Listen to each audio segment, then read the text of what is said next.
And just a little reminder, we are listener supported. So if you have some dollars or coins or whatever you'd like to send us, we would appreciate it because we have so many people here who do so many things and no one is paid. So we like to keep this station on the air and up and running. So we appreciate any donation you can give us. And Caroline has a show on here, Navigating the Truth, comes on after this show. And Zoe has a show on here. And when's your show? On a Thursday. Yes, my show is with Talib on Thursdays from 4 to 6 p.m. EST. Nice. So our show is called Omnium-Gatherum, Enter the Kaleidoscope. Or I'm sorry, Kaleidoscope of Discussion, and I offer to enter the kaleidoscope with each person that we talk about. And the social media is Enter the Kaleidoscope. And Caroline and I are going to be on Crip Rick and the Jonathan Wright show. show next Thursday. Yeah. Oh, nice. And that's at what time was that? Was it 7? 6 or 7. I can't. 6 till 8. Is it? Yep. I can't remember. They're Is it right 6 after till us. 8? Yeah. Yeah, 6 till 8 on Thursday. So that should be fun. Yeah. We got to join them yesterday for a little bit. That was cool. Very cool. That's kind of cool. Big family. Yeah. Yeah. Yeah, I really enjoy being able to connect with everybody on Revolution Radio. I need to connect with some of the other guests. I keep hearing the ads for them. You know, everybody else's like ad reads. And I'm like, I need to message you guys and say hello, come on the show. Because we have a couple of new hosts that have some really interesting shows. I just haven't had a chance to really listen to an entire show for everybody. Because oftentimes in the middle of the day, I'm doing a bunch of stuff. But yeah, I think it's really cool that for the most part, everyone here is linked with each other and everybody joins each other's shows. We have Solaris on periodically and I'm on her show pretty frequently. So it's, I mean, I wouldn't be here if it wasn't for Solaris. Well, same with me. Yeah. Yeah. I wouldn't be like KCOR. It was Solaris. Yeah. Yeah. Yeah. Madeline's been Revolution Radio before, though. I was asked to come on a long time ago, but I was on KCOR, and then I co-hosted with Mark Schneider on his show for a while. Yeah, I got to get Mark on this show. Talib, I was in that apartment myself.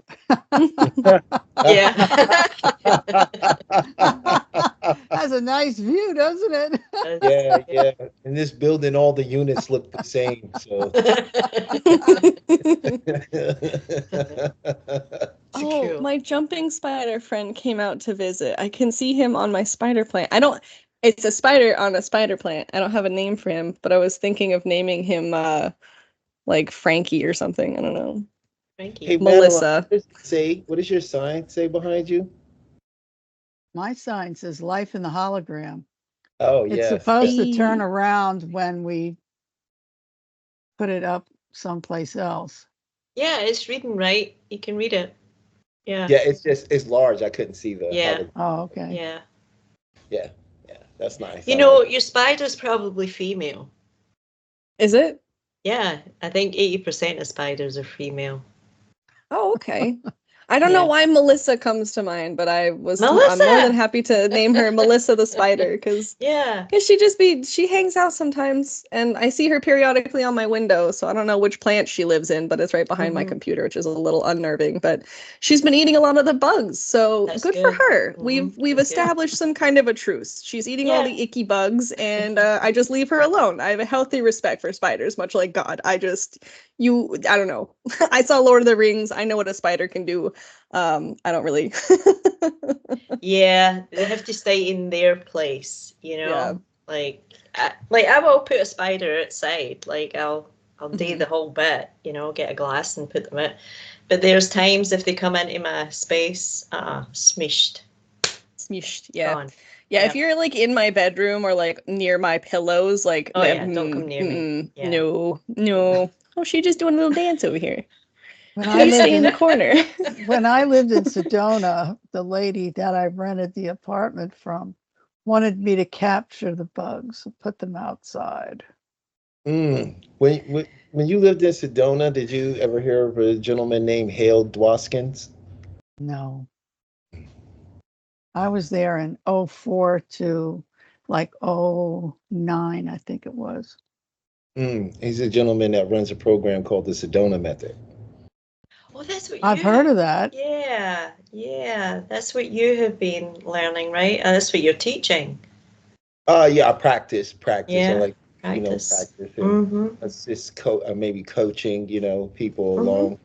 And I believe that everyone already internally has everything they need. So my thing is just reminding people of something they knew. If it's a hologram, then I am a projection from you.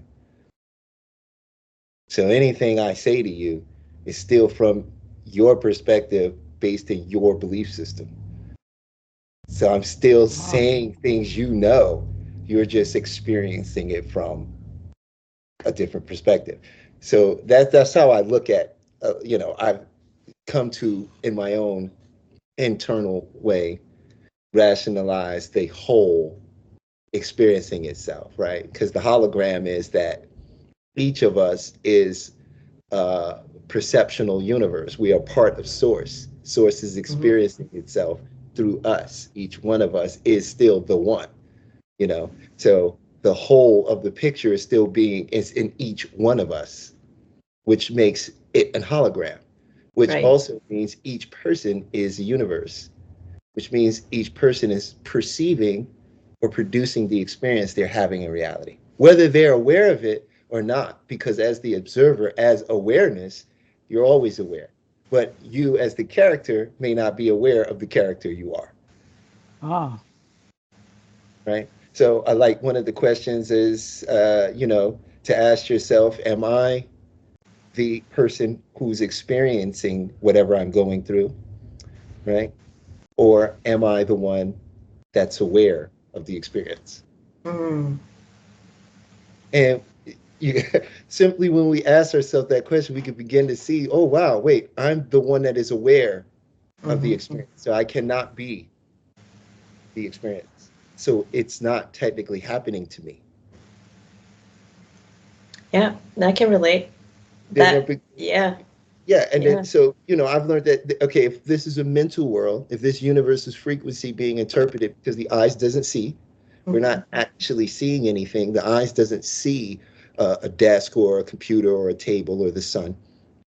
It's just taking in the frequencies, light and frequency, going through, hitting rods and cones, and then being projected into the back of your brain. And then what you're calling your mind is perceiving and giving meaning to the frequency that is coming in. So you don't hear, your ears are just transmuting sound waves, but all of the hearing is done by you, the observer, because you interpret it and turn it into, you give it meaning. I like it. So for me, a lot of, like when you were mentioning, like with the Sedona method, it's a way of, it's a simple way of asking yourself certain questions, but it's in a way of neuro-linguistic programming. So in a sense, when you ask yourself these questions, you are hypnotizing yourself or putting yourself in a suggestive state. You ever heard somebody say, "Oh no, answer from your heart," or "I don't know what to do," and somebody say, "Okay, well, 1, 2, 3, go ahead, just give it first thing to come to mind, go." Right? That's because they're trying to give you to give a genuine answer from the heart. Because if the moment the conscious mind comes in, we start to rationalize things and we'll throw things on top of it. Yeah, I have this book. Can you read it? Oh, 3 magic words. Yeah. Three magic words. And it talks about your conscious and your subconscious mind, and I did very deep into into that. The subconscious mind is a filter. There's something called the reticular activating system, and I can demonstrate it. Like today, before it's all over and said and done, you will all see white roses. I have white roses. Yeah. What? You're going to see a white rose. She'll see it, and then you'll see it, because the reticular activating system, it literally pulls into the conscious focus That what goes into it. The subconscious takes it in and says, okay, do you want this? The subconscious is that barrier, right? And we don't know how our subconscious works. So a lot of things we're doing, we've been living our life backwards, thinking our physical activities is creating our outcomes. But it's not. It's our mental activities that lead to physical action that are creating our outcome. Yeah. Right? So we don't understand. Yeah. Well, one thing is the subconscious mind doesn't understand no in any shape, form, or fashion. So when you say, I'm not going to do this, I'm going to quit doing this, I don't like this, all you're saying is, I'm going to do this. Right. I'm going to keep doing this. I do like this. Because it doesn't understand no. It's a servant and it only produces the outcome that you emotionally resonate with. That's why everything you think doesn't come to happen. You know? So I've learned that with the subconscious mind, one is to start feeding it a healthy diet of the end result of what we want.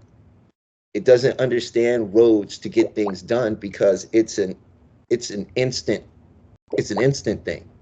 For example, I can show you how is it because it's connected to the imagination, right? And one of those ways to show you how instant it is, and it doesn't understand it, don't think about a pink elephant. Right, you think about a pink elephant, yeah. Right? There's Because a magic it doesn't trick like understand, that it doesn't Yeah. interpret that, and we haven't been taught to accept what we desire and to speak as if we have it, you know, we always the logical mind of who, what, when, where, why, and how, and incorporate into that so we can explain how it's going to get done. So one of the first thing I learned is the subconscious mind is the greatest tool and asset to us when we learn how to use it. Absolutely. And when we're in a relaxed state, that's why they say meditation. A lot of people don't know what meditation is. They think you got to silence your mind. That's impossible. Because you're not the one that's actually thinking. It's coming. It's there. It's already there. So you're not thinking. It's not something you have to silence. You're just tuning in to things that already are. So Yeah. Can you imagine all the thoughts we have during one day? 80,000. Yeah. And then I can recognize probably 4 of those 1,000 at any given moment. And the thing about that is the 80,000 was the same 80,000 you had the day before and the day before and the day before. You carry 90% of those thoughts from the day before over to the next day. And then you ask why your life isn't changing. Right. And it's in the toilet. I'm still trying to get over this $200 a month for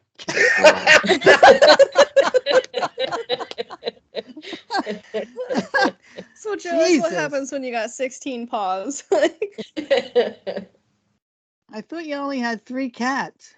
I do. There's a ghost cat in here that I'm convinced is also using the litter box. You better get him to drop you some money. Yeah.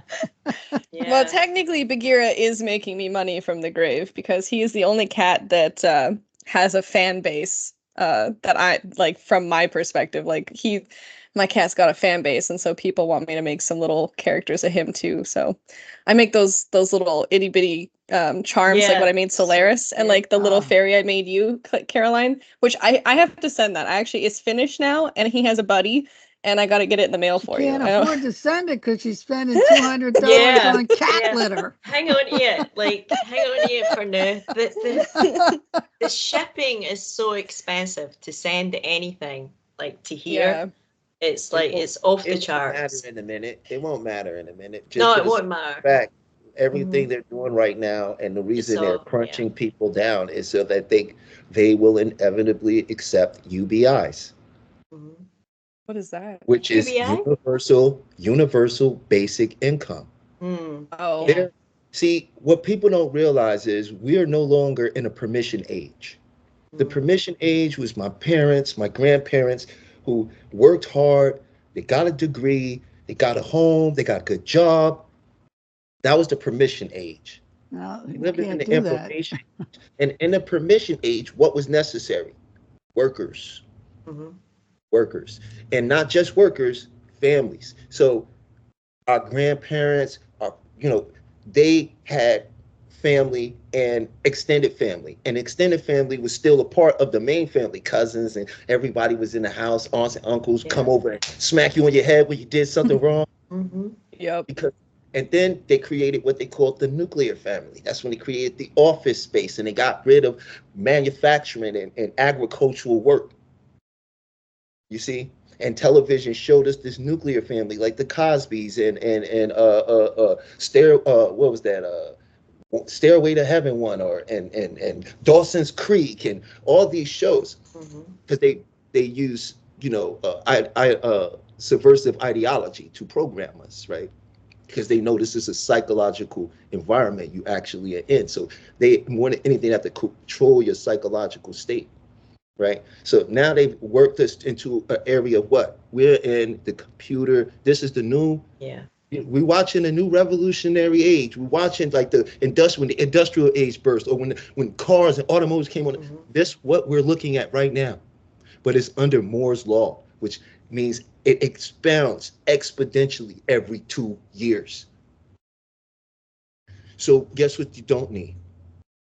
Okay, with computers. Workers. You don't need workers. So what have they done? They've created a thing with man and woman not liking each other, destroyed all semblance of family, right?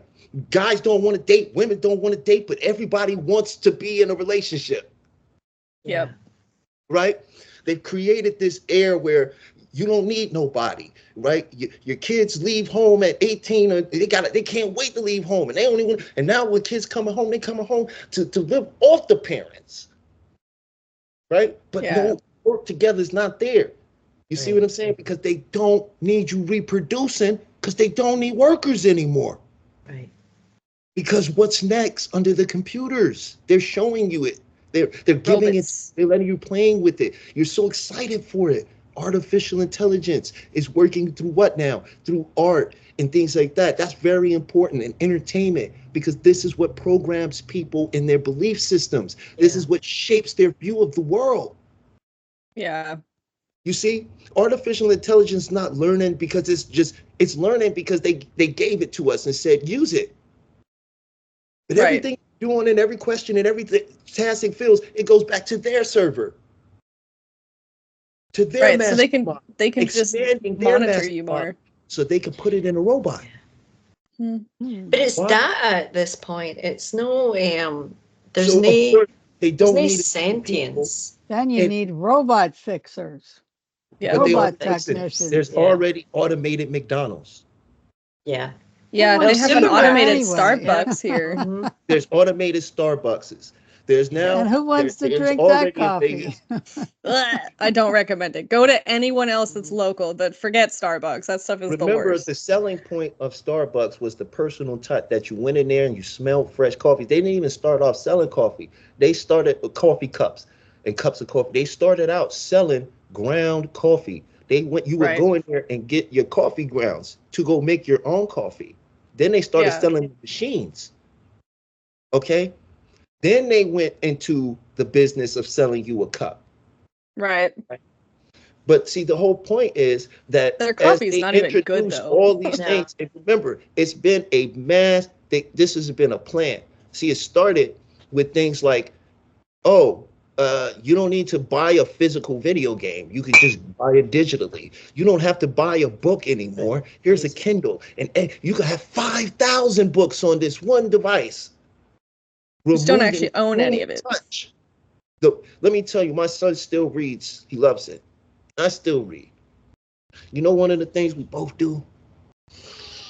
Yep, I was about to say the smell of books. You could never take that away from me. The pages, to turn the page, to read. It's an experience, because everything in this world is states. Everything is just about a state.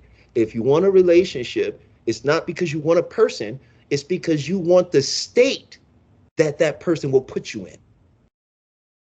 You will feel, and the state will be feeling happy, feeling whole, feeling complete, feeling loved.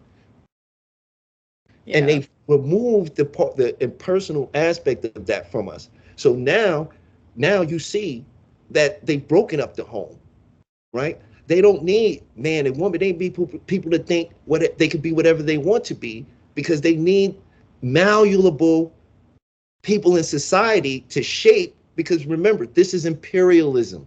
This is nothing. They've already conquered all civilization. True. There's nothing left to like conquer anymore. Like coming. They're going to do these things, and we have to fight. You've lost already. You live under their lands. You are experiment by them. You get experimented on them every day.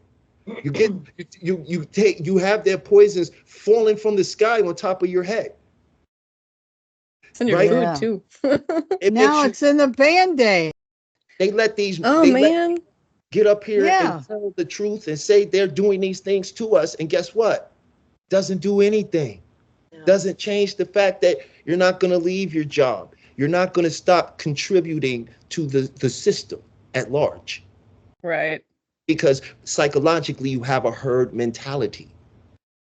That's why they learned that with the study of 2 + 2 = 5. When they took a professor and wrote the wrong answer on the board. And so you know about this, Caroline? They wrote the wrong answer on the board intentionally, right? And it was an experiment. So the mass majority of the class was in on it, and it would be a couple of individuals that wasn't. Oh, okay. Yep. Okay. Yep. Right? And they'd have them 2 + 2 = 5. And everybody would agree. Mm-hmm. And you would find maybe 1 or 2 out of dozens of people would say, no, that's wrong. But they're all checking with each other, like to see who's answering, like who's going to say it's wrong. Yeah. When you see a herd of deer and they hear a sound, what happens? One deer looks up. Yep. Then the other deers do what? They don't go look to the sound, right? They look to the deer at the person that looked up. Yeah. Mm-hmm. Yeah, they call that morphic resonance. Like when the deers do that, you know, or birds or people. People do it. People do it. You see it when you in a crowd and something terrible happens or some calamity occurs. Somebody shoots into a crowd or something. People don't look at the gunshot. They look at the people next to them. Yeah. To find out what's the correct response. Get out the door. I was gonna say, which is wild, because I'm the person that's like, did you hear that? We have to go. Like, now, what if you use everybody get up, let's go. Yeah. You could get people to do whatever you say, even if they knew it was the wrong thing. I know. Wild. A little bit of authority. It's imperialism. Yeah. The next phase is them shaping the world they want. They conquered the world. That's why it's imperialism. There's no more conquering to be done. There's only shaping it in their image now. Yeah, molding it. Yep. Right? Okay. And whether people believe it or not, they've already wiped out hundreds of millions of people. Absolutely. I was about to say, controversial question, but anyone want to talk about how Israel thinks that they are the ones shaping everything? Well, the thing is that they went live today here at the UN, and Netanyahu went on his regular tangent, and half of the UN walked out. Good. That's finally a lot I've seen. That's not nothing. While he was giving a speech, he just killed the last member of Hezbollah. Oh, snap. Man, I had to show my mom the speech that he did here in the United States at Congress, and she was so confused. I mean, I didn't have her watch the whole thing. I was trying to show a very specific part. And so, like, hearing that thing chopped up out of context, you wouldn't know what to think. Like, I'm showing her, like, out of context and realizing that she's only getting so much from what I'm trying to, like, express in one particular part of our conversation. And she was so, like, thrown around for a second. And then I played a very particular part where he basically takes a huge part of, like, Hitler's speech and, like, rewrites it for Israel. And my mom was like, I'm sorry. And they're clapping and cheering for this. Like, what? And I was like, look at these people. They think they're at a football game. Yeah. Woo. Yeah. Like, well, look at the people that what? Look at the college students that were. Because you're not religious. Look at the and if college you're not religious, students. this doesn't apply to anybody that isn't religious. If you're not religious, you don't even really understand what's going on, because this is for them, for the Islamic people over there, and for the Jewish state over there. This is a holy war. Well, specifically the Israelites. It's a specific group of Jews. Well, You I'm know just what? saying, if you read into the Torah, if you read the Quran, this is Yeah. all prophesized to them. To them. Yeah, that's This is true. all prophecy. And you look at America, remember, America is Christian. Judaism was started from them. Right. So of course, we in America, when I say we, I mean the body of America, right? Because Right. whether the ones here that don't agree, don't matter if you don't agree, because we still sending them weapons and money. Yeah. Right. So America, for the large body, is supporting this. Well, they just Yeah. gave $2 trillion or $4 billion to the guy from Ukraine. And I'm not worried about these Jews. What I'm worried about is the 485,000 people who came in this country who are unvetted. Yeah. And we don't know where they are or who they are. That's Or what where they I'm came worried from. about. Yeah. That's a very good concern.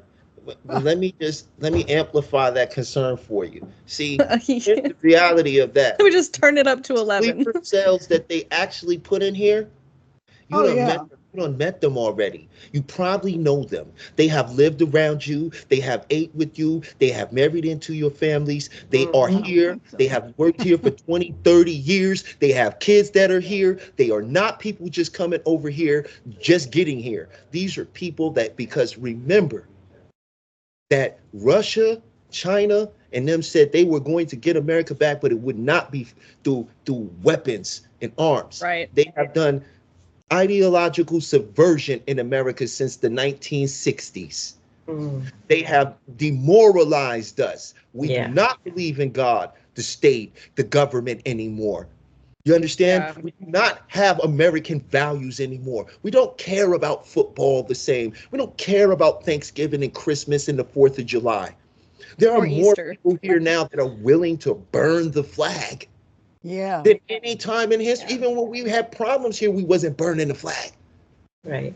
Yeah, and when those people do that, they should be ushered right out, especially if they're not from this country. And if they're from this country, put them in jail. And look, remember, this is coming from people in our government. See, what people don't understand, Hollywood is trained backwards. We look for magic. Well, Hollywood's going to be in trouble. Wait and see. They're in trouble in a sense, but remember, this is all orchestrated. Yeah. Yeah. Right? This is orchestrated. So certain people are going down. Maybe didn't know they were going to go down. They were lied to. They would really be a part of the whole thing. But now they're being sacrificed. But we know that they don't care in the sense of caring about you as a teammate. Right. You are a useful vessel and tool. And when you are no longer useful, you are discarded. This is why almost 60% of the American population are narcissists. Yep. It's funny too, because I was just having this conversation with someone else the other day. This is in American psychological journals. We have a very serious issue with people's emotional state here. Yeah. Right? So we don't have to They're worry all going about Cataluna. the ones that same here. Yeah. And if they told us it's 485,000 people, you could be sure it's close to 3 million people. Millions. Millions for sure. Millions. People. But because every so often they need to replace the workforce. Look, they are an example of UBI. Did you ever ask yourself, why are they giving them all of that money when they get here? Right. What is the thousands of dollars a month? Because they're going to be the first people set up in the new system with universal basic income that do all the things that are supposed to be our new way of life to replace those that do not agree. Right. We all know that for years, decades now, they have been saving up these weird coffins that they have been converting for over a decade now and closing Walmart over the nation and putting fences and cameras around them and bringing supplies in. There is a coup coming to America, but it's not going to be done by us. It's going to be done on us. Because there's something called Operation Pogo, where the Israeli government has been monitoring and creating false accounts of these so-called conspiracy theory people. Oh, no. Yeah. Why? To identify public dissidents, people who will go against the system. This is see, I thought that was the case with COVID when they were shutting everybody up. That was speaking out against it. They would black out neighborhoods, go into neighborhoods, arrest and snatch up people, remember, when it goes down, all communications get cut off. There's no phone, there's no internet. They're trying to say that's happening really soon. I think it's happening in segments. It's happening. It's like a rolling. October the 1st, it was supposed to happen. Then this was going to happen. Then that was going to happen. Make sure you have your gas tank filled. Make sure you have cash on hand. Make sure you have at least stressing people out. 3 weeks to a month worth of food and water. If they stress us out and they have us in panic mode for 6 months and nothing happens, then the second that you calm down and you're chilling because you think it's not going to happen, that's when they catch you, because you'll be vulnerable, you'll be caught off guard with your pants down, if you will, and that's when they're going to get you. So this whole time I've been not panicking because I'm paying attention to the energy around us because I'm watching things. And so when I start seeing it, group of beings called archons, they have many other names, but their main primary thing is they feed off of energy, your emotions. And most importantly, they love negative emotions. It's like a drug. They love grief. Delicious chocolate milkshake. They love to get us wound up emotionally and upset us because they feed off of us. They don't want to wipe out the human race because we're delicious to them. We're delicious, You know, straight delicacy. That every time we leave here, you get put back here. No, not coming back. That's coming down. But there's been a net here. A lot of people don't like it, but that's what they had here for a lot of souls have been here for a long time. These guys are fugitives. They are fugitives. The galactic criminals. Is spitting out. This is it for me. I think it's it for all of us. I think this is the ultimate, because it's really about the shift of consciousness. I am you and you are me. We are pushing one another out, and we're all waking up in our own way, in our own perception, and within our own construct. But we're all waking up. Something's not right about this. It's and we are starting to see that life is more than just going to work. That absolutely. Something about being alive that we feel we have to find that goes beyond the things they've imprisoned us in with all these material possessions. So I feel like they have to play a big game, but at the end of the day, it won't work. No. But you could tell a rat trapped in a corner, hey man, I'm gonna kill you, bro. You can't fight me. It won't work. I don't think the rat is gonna listen. It's in the corner. It's gonna fight for It's gonna fight. And I think these beings are in a corner. Yeah. They're not gonna surrender. So. And that's why we're seeing what's happening and everything's being expedited very quickly. That makes sense. Have to move faster because they have to expose us to the false flag of the ETs they want to introduce us to. Because there'll be 5 groups that pop up in a span of 2 years. I believe it. My space boyfriend's been making suggestions. There are 5 groups that were specially sent to deal with this, that are sitting out by the sun and activating and doing things with the sun. Whatever gate or field they put up over here is heavily affected by the sun's solar flares. And we just had solar flares that supposedly 20 years ago, they said it would kill us if we ever had that size of a flare. But we just did 2 of them, and they're acting like it's nothing. There's a bunch of meteors out there as well, right? They're saying that one of them's going to look like a small moon. Yeah, that one's supposed to be coming in, like, I think October, like 7th or 8th or maybe 10th, and it's going to be there till like November. And it's like, I've been seeing memes about the moon being like, hey, this is not a roommate situation. Like, get out of here, you. You didn't pay your rent. Our moon is not even a moon; it's a satellite because it doesn't rotate. Right. Right, and it's 5 times larger than it should be. A normal moon. Yeah. Because they're on the moon. They operate their base of operation on the moon. That's why they had to tell you recently, if you go look it up, that guess what? The Earth atmosphere extends out beyond the moon. Mm-hmm. That's what they've said recently? You can look that up. Yeah. That's wow. science. That came from NASA. And guess what? That means technically they've never been to outer space, right? Right. I was just about to say, like, you're gonna extend that finally, NASA, and you're gonna admit that we've never technically been into the void of space. You've never. But whatever version of the atmosphere the ISS is in, like, its space is still haunted. Like, they're still getting weird. Like the people that are trapped up there that were supposed to be like a genuine, just like one-off trip, like they're stuck up there. Nobody can get out because apparently the shuttle that took them up there is attached to the ISS, but you can't do anything because the door closed for some reason and locked, and you can only get to it from inside of the container. And so now they have to send a different ship to take one of them back with some of the other astronauts. So they're not coming back at the same time. Sending a ship up there to get them. Elon? Of course he is. Yeah. Of course he is. Yeah. We're dude. Well, I What would is be that perfectly happy to submarine? stay there. Yeah, right. Wherever it's Well, at. and it's funny too because if I'm the with you, Mariana. atmosphere is out there, like It's what like, what is "Don't up there come and get haunting me. them? It's okay. I'm good. It's here. I'll just hang out and stay for a while. I'm good. I'm not in Oh a my hurry gosh. to get off Oh the my street. gosh, just like Send a me funny some more like side. pills so I can eat. But Yeah. other than that, forget about it. Just leave me Random alone. segue. Have y'all seen the TV show Avenue 5? Mm-mm.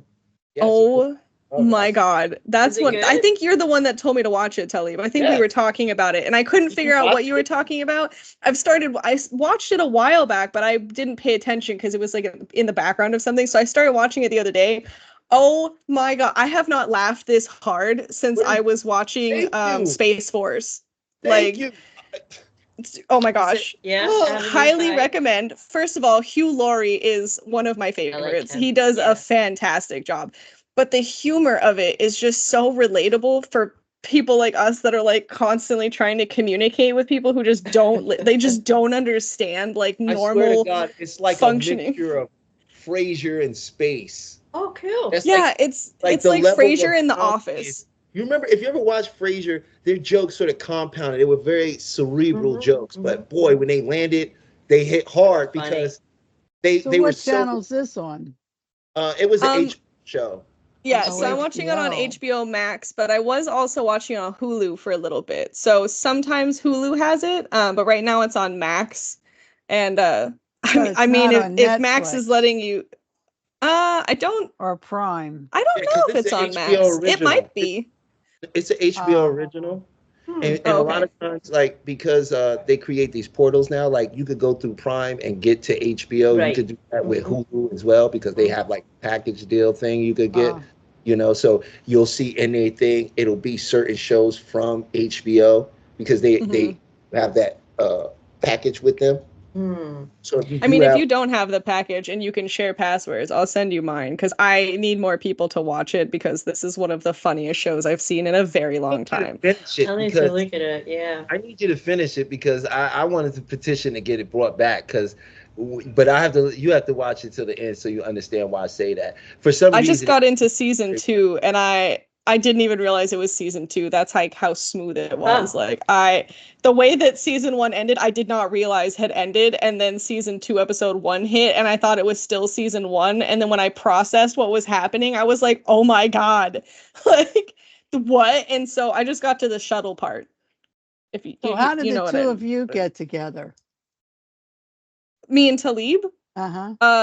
We met through someone that we were friends with back in the day, and dude that I was working with was talking about aliens and comic books and stuff, and I had a weird experience in Vegas, and so I was telling him about it, and he was like, "Oh my God, you need to meet my friend Talib. Like, he has similar experiences. He would know what to do in this situation." Because I don't remember the exact thing that happened.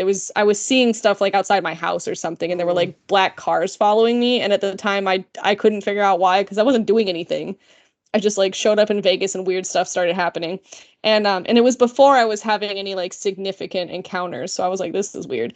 But when I started dating my Russian boyfriend, that's when things got super weird. And that's around the time that I met Talib. So that's been my earthly job. Like I for some reason, people who have been abducted or have had real close contact with these beings, they always get brought to me for some reason through some act. And like, me and her, though, what was different about me and B was that I met B on a ship. So I was like, I was oh, about to say, yeah.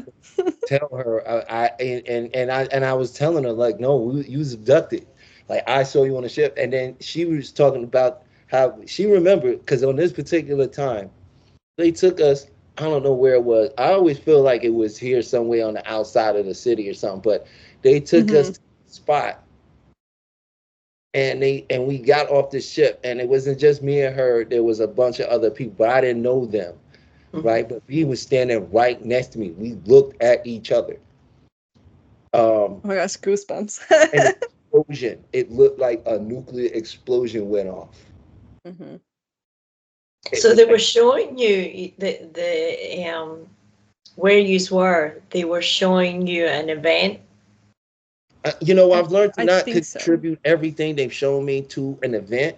Okay. You know, and especially after, you know, like looking at what the Solaris has done and people like, but especially Solaris, you know, how there are various timelines, how there are, you know, variations of reality and different densities to reality and things of that nature. So I don't know if we were being shown something that is going to happen, or were we watching something that was happening somewhere else in real time and being told that this possibly is coming to you guys next, like, or something like that. I don't know what their point was, but I do know that a lot of these things, I think, and B will know what I'm talking about. A lot of the certain people that I noticed that was been taken have been doing weird things like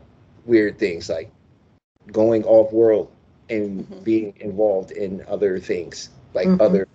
Oh my God, what the hell was that? I didn't create. We didn't create. I learned this from this. What's the matter? Society, you know. I just saw something outside my window run past like a small child, but there are no children outside, and it didn't look like a human. Like, I literally just saw something in my window. Acknowledge it. Acknowledge it. Don't be shocked by it. I mean, this happens all the time. I don't even say nothing when I see things run by me anymore. I have learned to accept it. You're right. It's like always for out of the corner of your eye, you know? Yeah, this was one of those things where, like, if it had been at a different frequency just now, but like I physically heard it in the grass, and like typically I don't hear them like that, but like this thing was literally touching the side of my house. Like, I could hear it outside of my headphones. Like, that was weird. I have not seen anything like that as physical as that was just now, and like, oh, my heart is racing. I don't know who that was. Someone's saying hello. Somebody's outside. Yeah. I've been looking at this one particular star in the sky, actually. It has not moved, and I'm pretty sure it's the ship of one of my ET connections, because typically he's in the other side of the sky, but he did tell me that there's like a range in the sky that they stay in, and sometimes he'll be more south and sometimes they'll be more toward the west, depending on like temperatures and stuff. But there's a star that's just been sitting, and obviously like the sky would have had to have rotated a little bit, right? Like the sun just set and all this stuff, and like it hasn't moved. So I know that there's something going on because I keep looking at it, and I've been looking at it pretty much since we've been on air. It's like right there. So I definitely, the more we talk about this, the more I'm like, they listening, they saying hi. Yeah. But typically it doesn't spook me like that, but I was not anticipating seeing it like right up in the window. Although last night after we got off and my mom was at work, I think was it last night? I was on the phone with somebody last night for a couple hours, and my screen, the window over here was open, and none of the cats were in the window, which was weird. But I kept looking at it, like anticipating seeing something looking back at me, and I just kept being like, "Can you not? Like, can you not though? Like, can you stop staring at me from outside? Like, I know you're there. I can't see you right now, but like, can you freaking not, dude? Like, it's dark outside, and if I see your face, I'm getting up and swinging." Like, and then it just sort of like shuffled away, and I was like, okay, we're good now. And then I like closed the blinds, so I was like, I'm going to bed. But I don't usually see them physically as up close as that was. Just that like spooked me for sure. There was deer in our backyard the other day, and I went out to like have like a moment of like frustration and like silently scream outside. And I didn't know there were deer, and they scared the absolute piss out of me too, because it was dark and I just heard trampling like through the trees, and I could just see a black shape, and I was like, nope, I'm good. I'm going inside now. I'm good. Like, good night, world. Like, oh my goodness. So anyway, what, yes. What so group picked you up?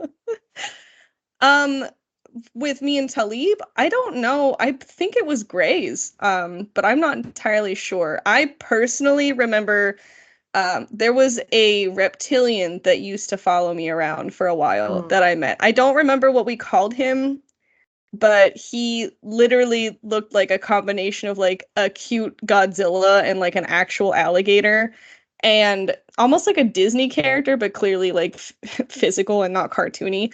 But in my brain, he always came across as a character that was similar to like the crocodiles in Robin Hood. So like you knew you couldn't trust him, but he didn't seem like he was a threat to me personally, and he was actually like keeping an eye out to protect me, but like on someone else's dime. And I feel like that's who was involved when Talib and I first met on that experience. And I think you're right, though, Talib. I'm pretty sure it was a different timeline. I think it was them being like, hey, this particular timeline, this is what's happening. And I think we actually got shifted I've because always been taken by the same beings.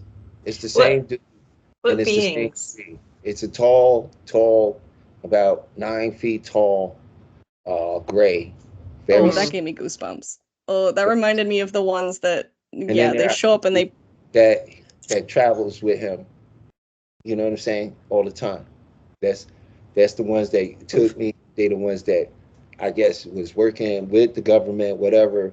They would take me, and it was a lot of research, experimentation, like weird, very strange experimentation. Like they would put me in a hallway that was all lit up, and it was a narrow hallway that seemed like it had no end, and there were windows, but the windows all had bricks, so you couldn't see out of it. And I was terrified. I would run down this hallway, but it just seemed to keep getting longer. And then I looked up and I realized it was no roof, and I jumped, I flew, and I ended up flying. And then they was like, "Oh, good job!" And they came over me and they beamed me, and then I went back home. And a lot of times it'd be like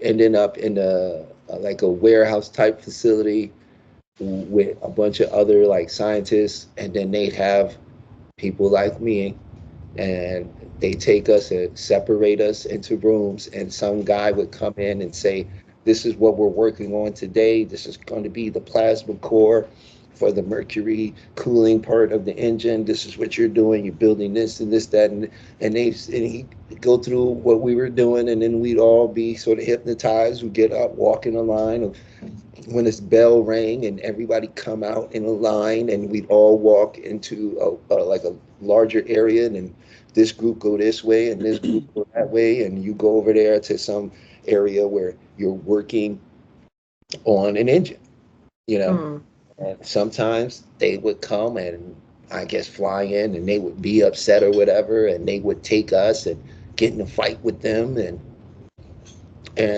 stuff like that. There's been times they've taken me and took me and had me walk around. Like they took me to the middle of the desert and let me to where there's this base that none of the bases are physically there. They're all being supported by ships. So you ever seen like a mobile office that looks like a trailer? Well, it's like that. They're metal though, but a ship is sitting on top of it. And all these offices come down like this. Right? And the UFOs will be on the other side, and they'll be having like these cargo planes that were floating, suspended, and they would be putting stuff, these boxes and these other stuff. I couldn't tell you what's in the things, but they were trading with the guys. They're in black uniforms with a badge on their left arm, and they always have a little dude with them. Like sometimes they'll have two of them, and it'll be like two officers with them, and they will bring the stuff off and then give it to the soldiers, and then they walk back with them to this truck cargo thing they have, and they load everything on. And that's what they was doing when I was there. But the tall one had brought me there for some weird reason, wanted me to just be there. So he would go walk on a ship. But when they take you, they do something to you where you're like in a hypnotic state. So you're like a trance, but you're like in a trance. So you're aware, but you're not aware. It's like moving through a dream. Right. And so I walk on the ship. I go over to the council. There's this chair with these controls with the arms, and there's a dash, but the front panel has like screens on them, and it runs right into the glass of the opening. So there's no division to anything. There's no like you can't see where they welded that together. It's all like seamless piece of seamless metal. The whole ship is, and then so I sat there. I'm all in this trance state. I get up. I walk to the back, past the opening, where I came up on the ship like this. Went this way. Here's where the chair is. Here's the dash. It's connected. It goes around. There's nothing right here. It's all empty space here, right? I go back down past where I came in through the hallway. And as I walk down the hallway, the floor starts illuminating. And as the floor illuminates, like I come out of the trance. I was terrified. I ran off the ship, and she's right. The reptilian looked like a crocodile man. Like it had a out face with glowing red eyes, and it wore metal, like a metal armor. Screamed at me, like hissed to scream, and I ran. And the tall gray, he tried to tell me it's okay, he's not gonna hurt me. He was just messing with me, but I didn't listen, and I ran off into the silhouette of the darkness, into the shrubbery, and they flew over me. When they brought me home, at the time, my ex-wife, right, she was screaming because I'm in a daze, but they were in the room. And they were standing there, and that's the first time she experienced them because she saw them in the room bringing me back. And so that's one of my personal experiences with them. It's a tall gray. It's the same one that brought me, or I don't know who brought me, but he introduced me to B because he stood me next to her. Everybody there is in a trance, so nobody's moving around independently. Yeah, and it was weird too because the fact that Talib and I were looking at each other and like we were interacting where everyone else was just looking forward with like there was just nothing in the eyes. They were not present. And Talib and I were like, are we supposed to do something, or are we just like what is happening right now? So you both remember seeing each other?